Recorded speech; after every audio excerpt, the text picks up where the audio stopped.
I was 23 the winter I'm going to tell you about, and I'll be honest with you before I start. I have told almost nobody this. My wife knows a little of it. My brother knows even less.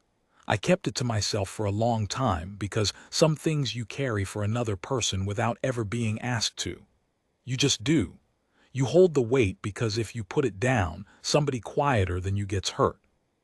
But the old king is gone now, has been for years, and I think enough time has passed that I can say it out loud, so sit with me a while.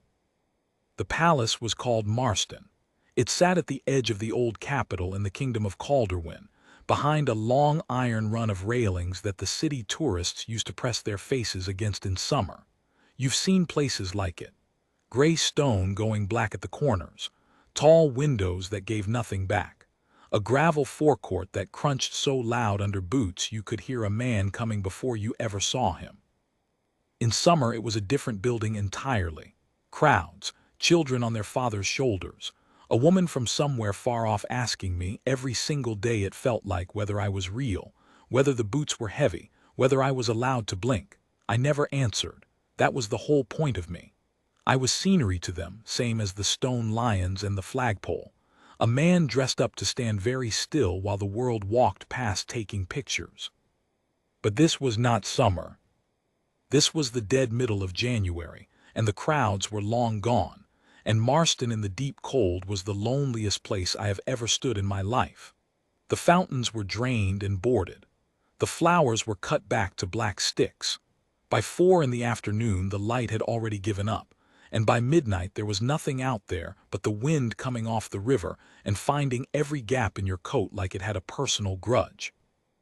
I want you to understand the cold because the cold matters later. It wasn't dramatic cold. It was patient. It worked on you slow.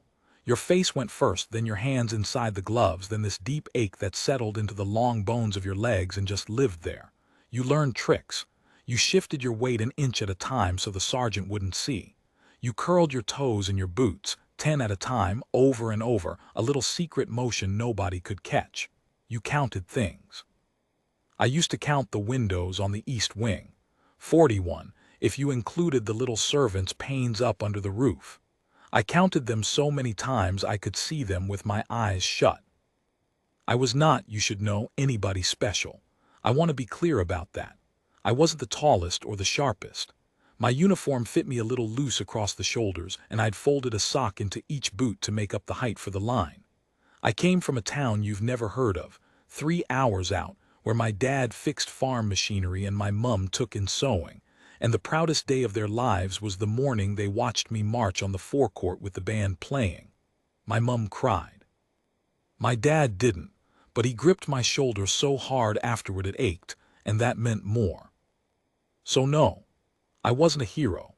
I was a country lad in a famous coat, freezing his life away on a January night, and the only thing that made me different from any other lad was that I happened to be standing in a particular spot at a particular hour when something happened that I have never been able to explain to my own satisfaction. Let me set the night down for you properly. It was a Tuesday. I remember that because Tuesdays I had the long watch, the one that ran from 10 at night clean through to 4 in the morning, the worst shift there was. The palace by then was mostly shut down.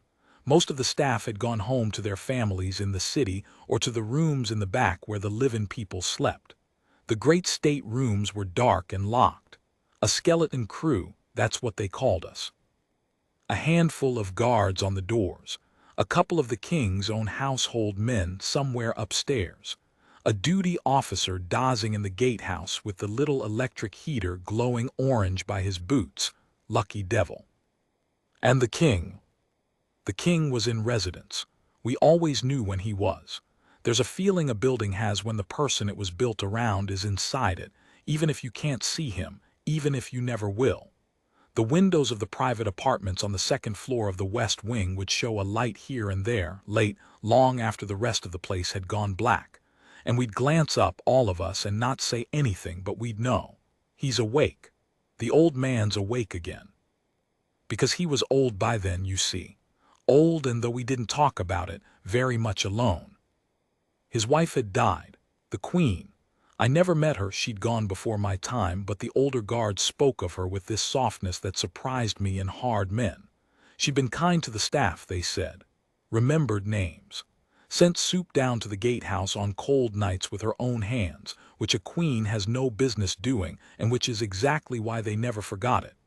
When she died, the whole palace seemed to lower its voice and never quite raise it again.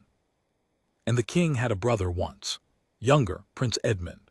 But that was history, ancient history, decades before I was even born. Edmund had died young, somewhere abroad. In some way the official accounts kept polite and the older men kept quiet. There was a portrait of him in one of the side corridors, a handsome young man in a uniform too grand for his soft face, and we walked past it 100 times a week without a thought. Just another dead royal in a gold frame. The palace was full of them. I tell you all this now because at the time I knew none of it the way you need to know a thing for it to mean something. It was just furniture in my head. The dead queen, the dead brother, the lonely old king upstairs with his lights burning late, background, wallpaper. That changed on the Tuesday. It must have been getting on for midnight. I'd done the slow walk along the west colonnade, the covered stretch where at least the wind couldn't get a clean run at you, and I'd come to a halt at my post near the foot of the private stair.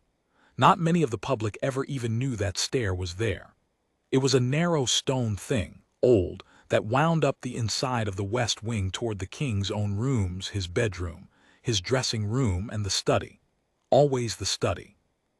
The king worked late his whole life, everyone said. Letters, papers, whatever it is a king does at 1 in the morning when he can't sleep. I'd stood that post dozens of times. It was a decent post, all things considered. Out of the wind. Quiet. The kind of post where the worst thing that ever happened was a moth bumping the lamp, or a pipe knocking somewhere deep in the walls as the heating ticked and settled. I was counting windows. Or I was trying to, except from inside the colonnade I couldn't see the east wing, so I'd switched to counting the flagstones instead, which is a poorer thing to count, and I think I'd got to somewhere around 200 when I heard it. A voice. Now, voices in a building like that aren't strange. Sound travels in old stone. You learn the building sounds the way you learn a person's, its creaks, its settling, the way the central heating bangs at certain hours. You learn which sounds are nothing. A voice could be the duty officer on the gatehouse phone. It could be one of the household men talking in his sleep. It could be the wind, honestly, doing one of its tricks in a chimney. Because the wind in that place could do things you wouldn't believe, low moans and high whines, and once, I swear, something that sounded exactly like a child laughing, which put the hair up on my neck for a week. So I didn't move, not at first, I just listened. And the voice came again, and this time it was clearer, and it was coming from above me, from up the private stair, from the direction of the king's study. It was a man's voice, and it was raised. Not a shout exactly, not yet, more like a man speaking with great force. Angry, but underneath the anger something worse than anger, something pulled tight and about to tear. I couldn't make out the words. The stone swallowed them. But I could hear the shape of them, the rise and fall, the way the voice climbed and broke and climbed again. And here is the thing.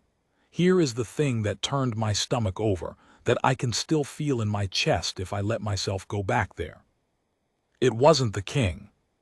I knew the king's voice. We all did. Not from conversation, God, no, you didn't converse with the king, you said your majesty if he ever spoke to you, and otherwise you were furniture, but you heard it. On the wireless, at the Christmas address, sometimes drifting down a corridor when he passed with his secretary. His was a slow voice, deep, a little tired, very even, the voice of a man who had stopped being in a hurry about anything a long time ago. The voice of a man who had said everything he had to say so many times it had all gone smooth.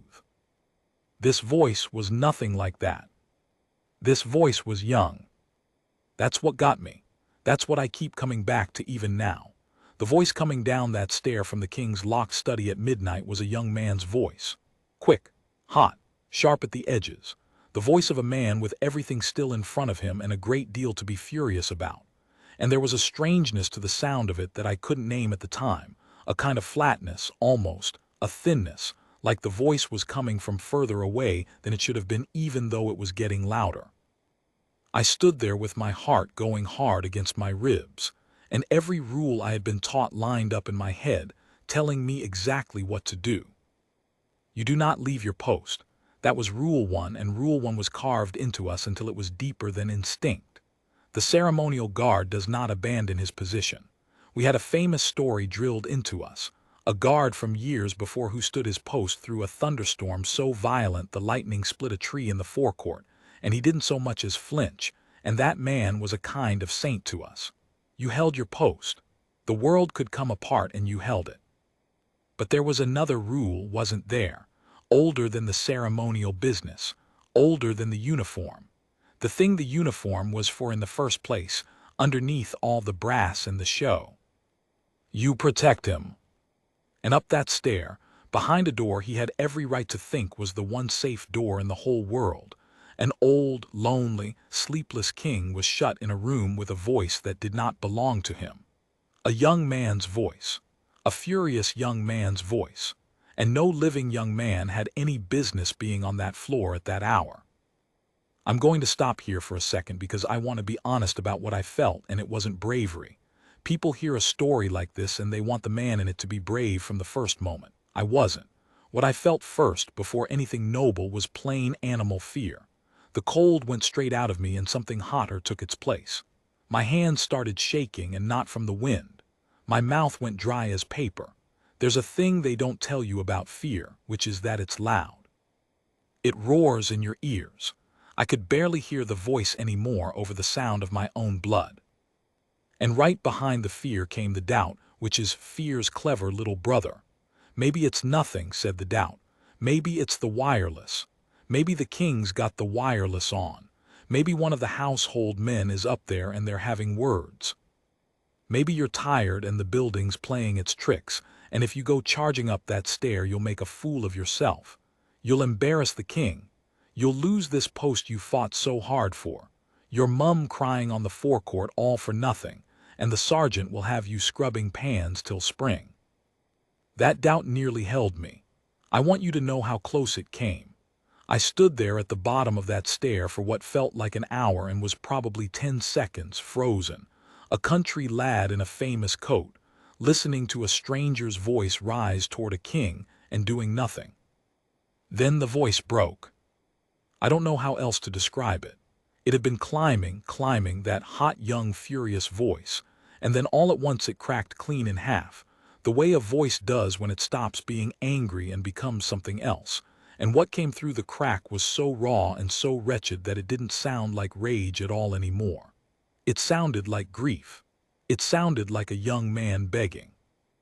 And then, and this is the part I have never told anyone, this is the part I held on to all those years, under that young, breaking, begging voice, I heard a second sound. Quieter, much quieter. So quiet I might have missed it if I hadn't already been straining every nerve I owned. It was the king, the real king. The slow, deep, tired old voice I knew, and it wasn't shouting back. It wasn't arguing. It was saying one word over and over low, the way you'd speak to calm a frightened horse, or a child waking from a nightmare, or somebody you loved very much who was very far away and couldn't hear you no matter how you tried. I couldn't make out the word, not from down there. But I could hear that he was crying while he said it. A king, crying. Alone behind a locked door at midnight in the cold, with a young man's furious voice rising over his. And that was the moment, friends. That was the exact moment the fear and the doubt and the rules all just went quiet. Not because I was brave. I've told you I wasn't. But because there are sounds a decent person cannot stand at the bottom of a stair. There just are. You can stand the wind. You can stand the cold. You can stand 6 hours of nothing on a Tuesday in January. You cannot stand the sound of an old man weeping while you do nothing.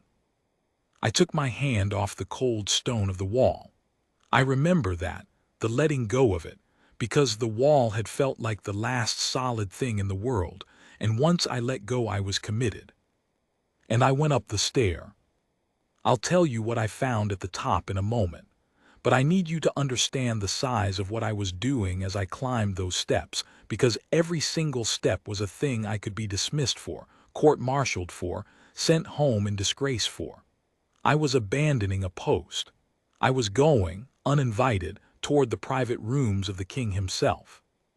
If I was wrong, if it was the wireless, if it was a dream, if I'd lost my nerve over an old man listening to a play on the radio, there would be no coming back from it. No second chance. No forgiveness. I went up anyway. The stair was dark. There was one small lamp on the half landing, turned down low, throwing a weak yellow puddle that didn't reach the steps above or below it. My boots, which crashed like cymbals on gravel, somehow made almost no sound on the old stone, as if the building itself were holding its breath along with me. I kept one hand on the wall. The voice got louder as I climbed, clearer. And the strangeness of it, that thin, flat, faraway quality, got stronger too, and I couldn't make it fit anything I knew. By the time I reached the top, I could hear words at last. The young voice was saying, "You never once, not once, you never once said it to my face." And the old voice, the king's voice, broke in under it, wet and pleading and small. "I'm saying it now. I'm saying it now. Edmund, I'm saying it now. Edmund." I stopped dead outside the study door. I knew that name. I'd walked past that name 100 times a week. The handsome young man in the gold frame in the side corridor, in the uniform too grand for his soft face. The king's brother, Prince Edmund. Dead for 40 years. I stood outside that door in the dark with my hand raised to it, and the cold came rushing back into me all at once, and I understood that whatever was happening on the other side of that door, it was not a thing my training had a single word for. Because there was a dead man's voice in the king's study. And the king was answering it. I want to take you back to the door, because I've thought about that door more than I've thought about almost anything else in my life, and I've never managed to get to the bottom of what I did next. There I was, top of the private stair, a dead man's name still hanging in the dark air, my hand raised, not quite touching the wood, and on the other side of that door, no more than the thickness of an inch of old oak away from me, a king I had sworn to protect was talking to his brother who had been in the ground for 40 years.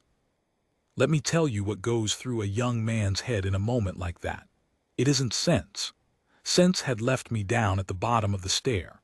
What went through my head was every ghost story I'd ever heard as a boy, every cold tale my grandmother told to keep us out of the woods after dark. The hair was up all along my arms. There's a primitive thing in us, isn't there, older than reason, that knows the dead are supposed to stay dead, and when something rubs against that knowing, the body responds before the mind gets a vote. My legs wanted to go back down the stair. They genuinely did. I had to argue with my own legs. But over the top of all that childish terror, one cold, clear thought rose up, and it was this: whatever I think is happening in there, the king is in distress. The king is weeping, and I am the only living soul who knows it. So I knocked. It came out softer than I meant it to, just 3 knuckles on old oak. Tap, tap, tap.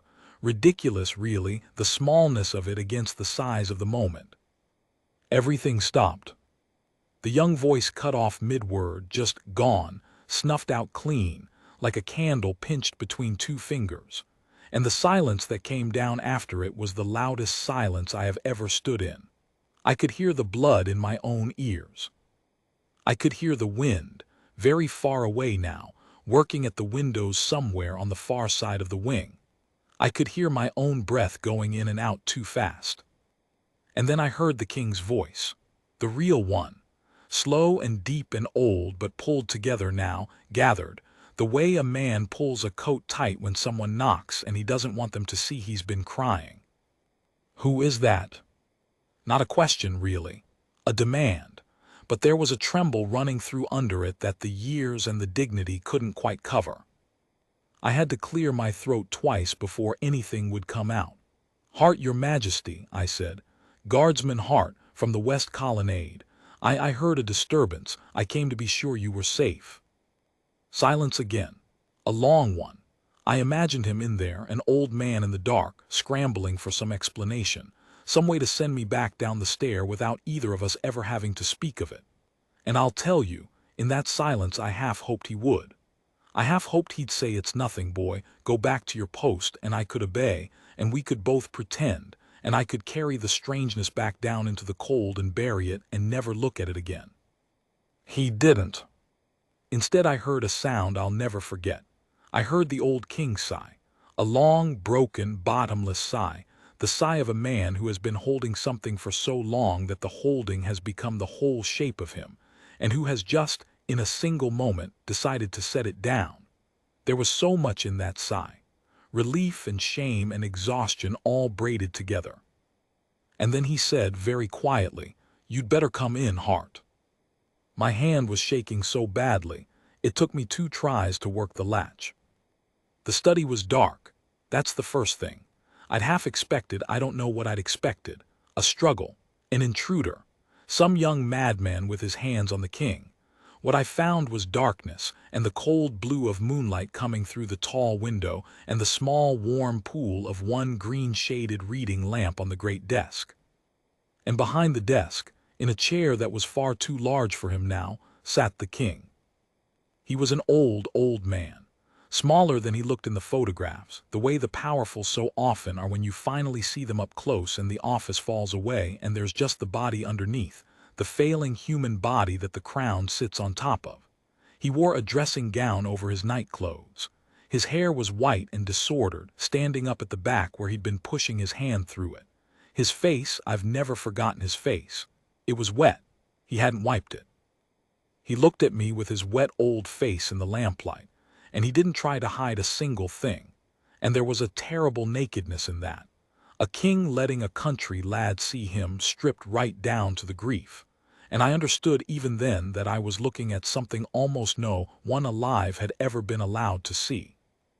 I stood just inside the door with my heels together and my eyes front, the way you're trained, staring at a point on the wall above his head, because I didn't know what else to do with myself, and the training was the only thing holding me upright.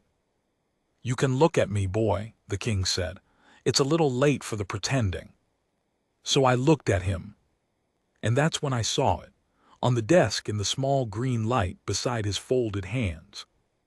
It was a machine, an old one, a reel-to-reel tape recorder, the big square kind they used in the old days, with the 2 spools side by side and the worn cloth grill over the speaker. It was an ancient thing, scuffed at the corners, the kind of object you'd find shoved at the back of a cupboard and assume was junk. One of the spools was turning, slow, the brown tape feeding from one side to the other with a faint mechanical whisper. And from the cloth grill there came, very low now, almost nothing, a thin ribbon of hiss. I looked at the machine. I looked at the king. And the whole impossible night came apart in my hands and rearranged itself into something so much sadder and so much more human than any ghost.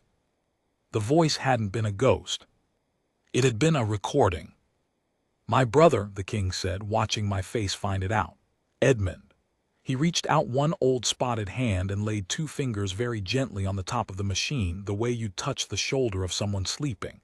"That's his voice you heard. That's all that's left of it. This," his fingers tapped the casing soft twice, "this is the only recording of him in the world. 40 years I've had it. Did you know that? 40 years. I didn't say anything. There wasn't anything to say. I just stood and listened because I understood, the way you sometimes do, that the listening was the thing he needed, that I had walked in on the middle of a confession that had been waiting 40 years for an ear. "We were boys together, you understand," he said. His voice had gone somewhere far off. "Before any of this, before the crown, we were just 2 boys, and he was the younger and he was the bright one, the funny one. Everybody loved Edmund. I was the dull one, the careful one, the one who'd have the duty. We both knew it from the start, who'd carry the weight and who'd be free of it. And I think he stopped. His jaw worked. I think I resented him for the freedom. God forgive me. My own brother, and I resented him for being loved. The spool turned, the hiss whispered on. There was a recording made, he said. A family thing, an evening somebody had got hold of one of these machines. It was a great novelty in those days, and we all talked into it and laughed, and it was foolish and lovely.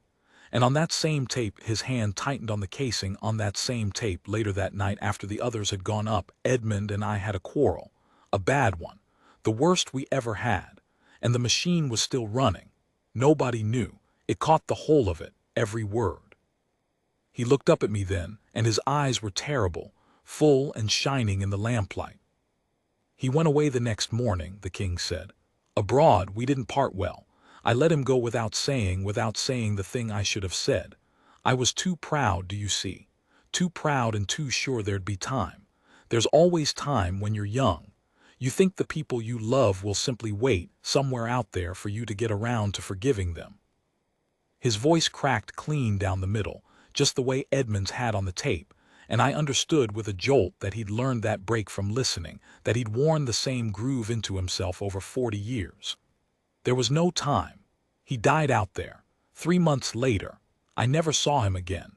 The last words my brother ever heard from me were the words on this tape, and they were cruel, and I have spent 40 years. He stopped. He pressed the back of his hand against his mouth.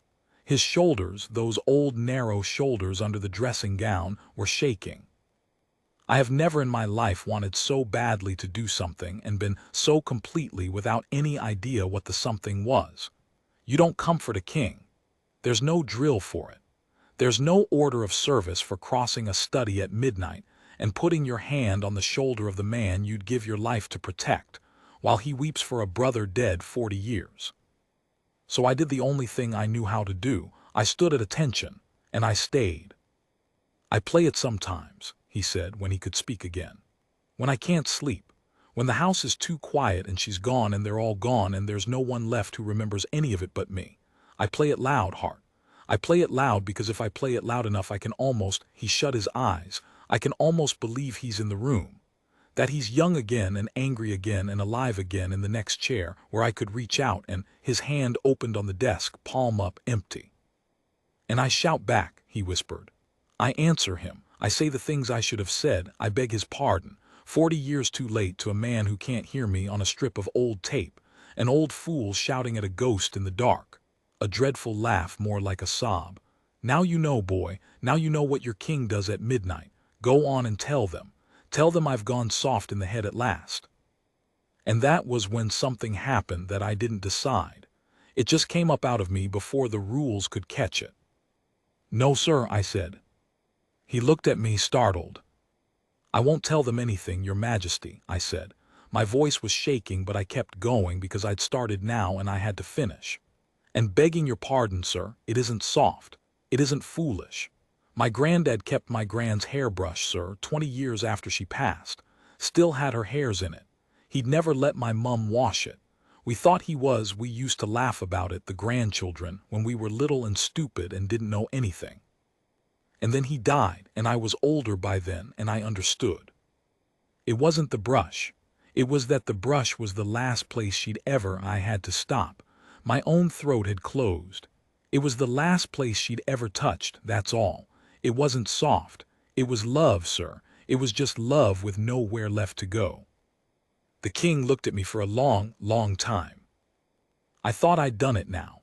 I thought I'd overstepped so far there'd be no measuring it, a guardsman, presuming to compare the king's dead brother to his own grand's hairbrush, in the king's own study, in the middle of the night.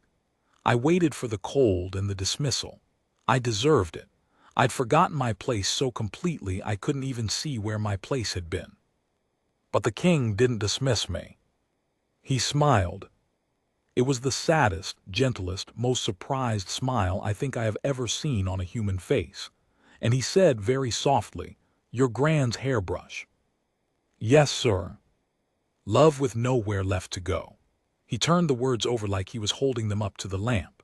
Yes, yes, that's it exactly, isn't it? That's it exactly. He let out a long breath, and some of the terrible tightness went out of his shoulders, and for just a moment he didn't look like a king at all, or even an old man. He looked like a boy who'd been carrying something too heavy for far too long and had finally found someone willing to hold the other end of it for a minute. "How old are you, Hart?" "23, sir." 23? He shook his white head slowly.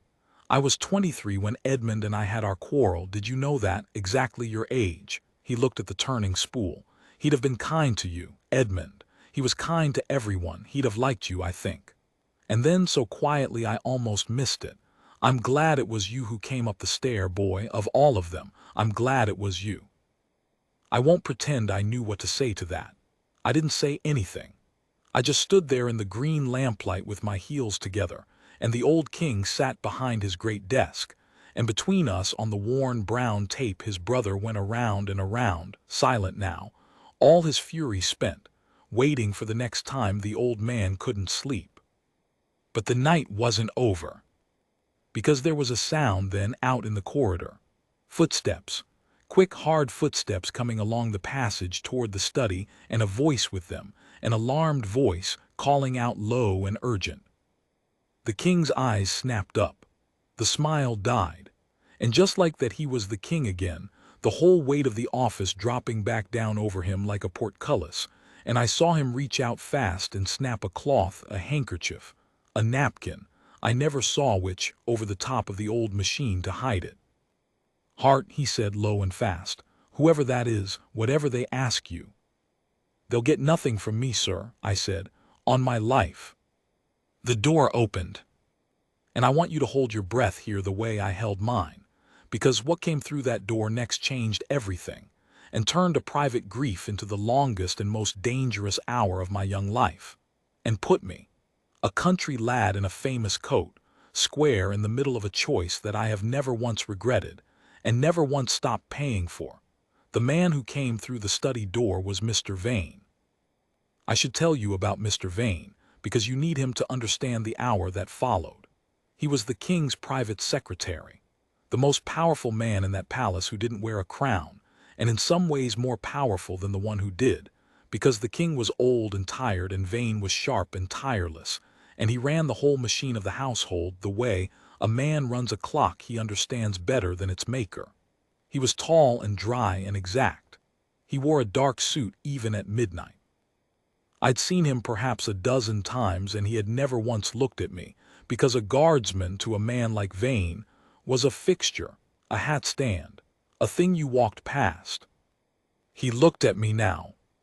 He came through that door at speed, alarm all over his long, pale face, and the first thing he saw was not the king at all. The first thing he saw was me, a guardsman, in the king's private study, at midnight, off my post.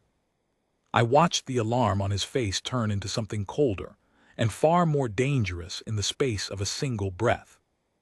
"You," he said, "just that. You, what in God's name are you doing in here?" I opened my mouth. I had no idea on this earth what was going to come out of it. But the king got there first. "Vane." The king's voice had gone smooth and even and entirely untroubled, the great trained voice from the wireless and the Christmas address, and there wasn't a trace of the broken old man I'd been standing with 30 seconds before. The transformation was so total it frightened me. "It's quite all right." I rang for the guard. Vane's eyes flicked to the king. "You rang, sir. The bell didn't." "I called down the stair," the king said, smooth as glass. "I thought I heard someone at the window, the wind, as it turned out. I asked Guardsman Hart, is it? Hart, to step up and set my mind at ease. He's been most reassuring. There's no one there, just the wind. You know how it gets at this corner of the house."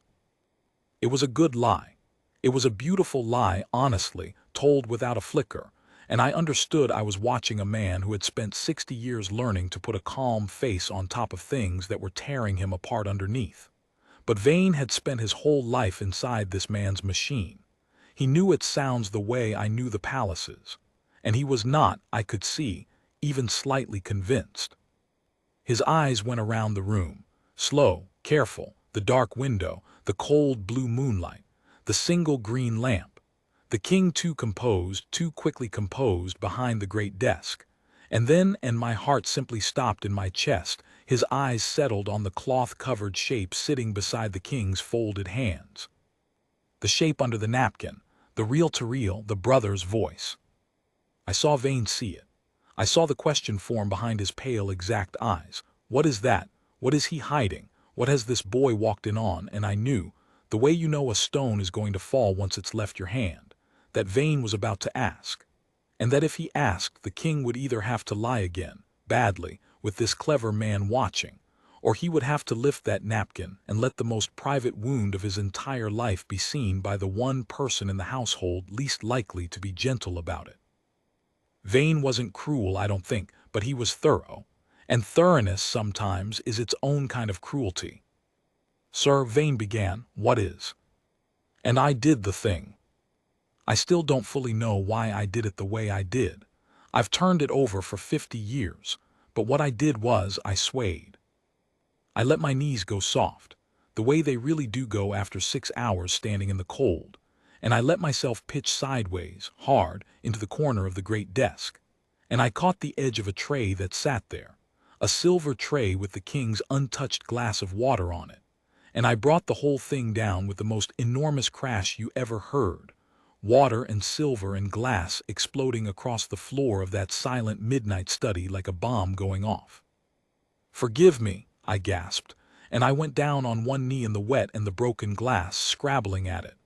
Forgive me, sir, my legs, the cold, forgive me. It was chaos for 10 seconds. Glorious, covering chaos.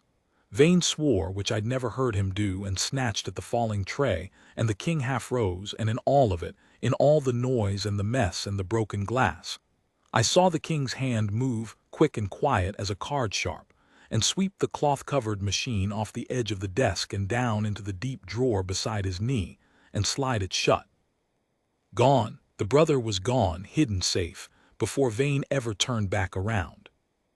By the time the secretary had the tray upright and his composure back, there was nothing in that study but an old king, a clumsy guardsman bleeding a little from one hand on the broken glass, and a spreading puddle of water soaking into a very old and very valuable rug.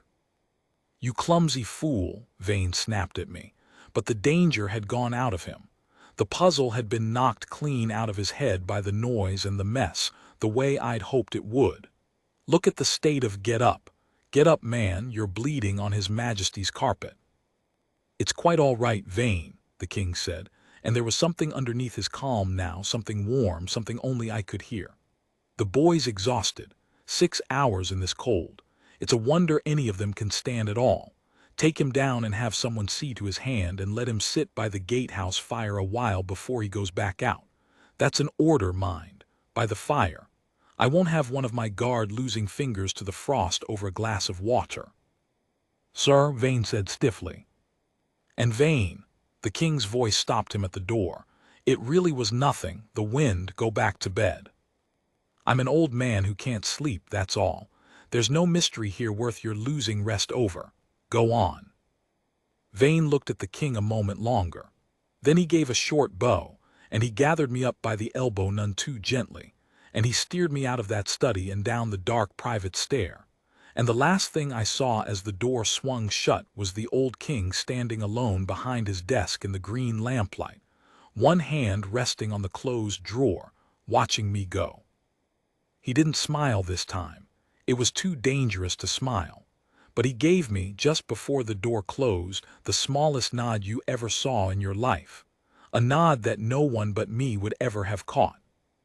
I have kept that nod for 50 years.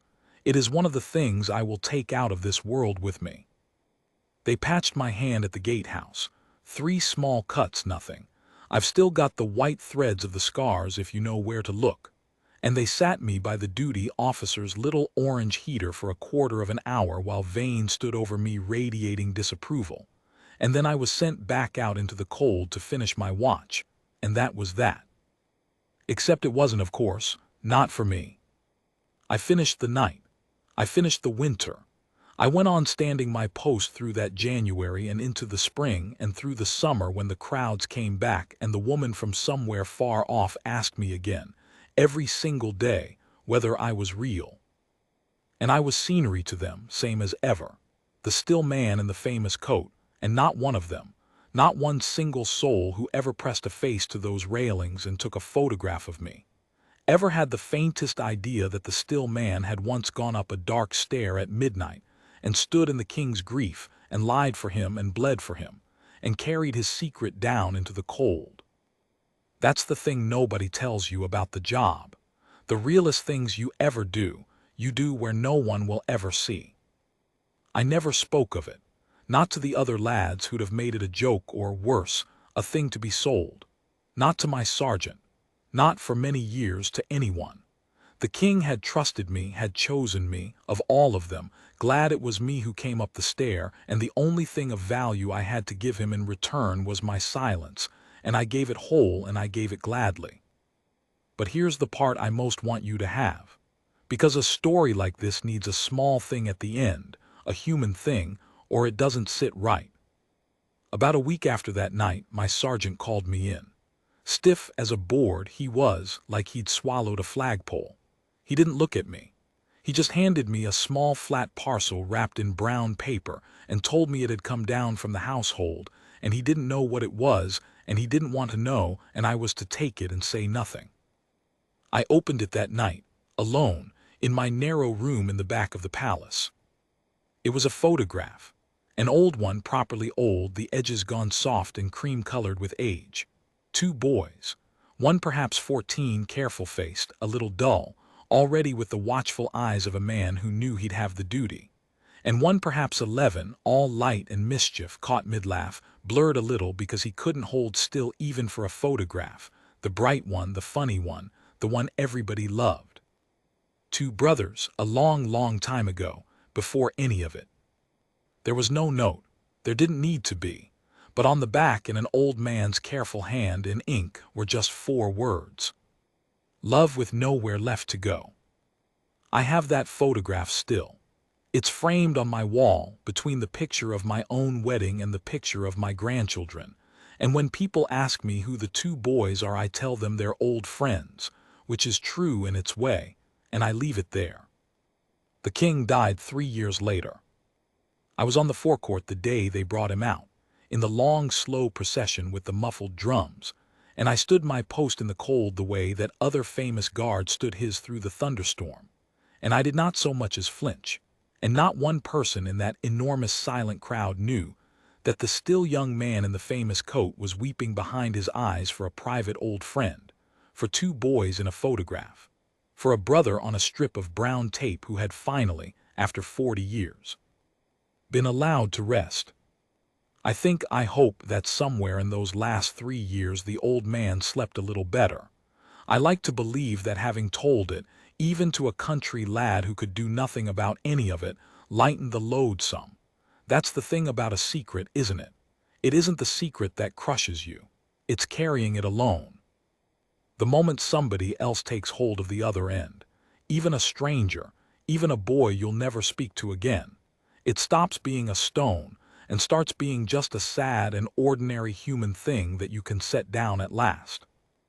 I've carried a few stones for people in my life since then. It's the only thing I ever learned that I'd swear was worth knowing. You will too before you're done. Somebody someday is going to let you see them with the dignity stripped off, weeping in the dark over a love with nowhere left to go, and they will be ashamed, and they will beg your pardon, and they will call themselves a fool. Don't you believe it? Don't you believe it for 1 second. It was never foolishness, what that old king did at midnight. It was the truest thing in that whole vast cold palace full of gold frames and dead royals. A man, alone, refusing to let go of the only voice he had left of the brother he loved and lost and never got to forgive, playing it loud in the dark, answering it, begging its pardon 40 years too late. People will tell you the bravest thing a royal guard ever does is stand his post through the storm without flinching. And maybe it is. I stood a few storms myself, and I never flinched, and I'm proud of it. But I'll tell you the truth, now that the old man's gone and I'm not far behind him. The bravest thing I ever did, I did with my heels together in a dark study at midnight, doing nothing at all but standing there, while a king I loved wept for his brother and trusted me to never tell. And I never did. Until now. Sleep easy, old friend. Both of you. You're together now, somewhere past all the storms and all the cold, two boys laughing again before any of it ever began. And the tape can finally stop turning.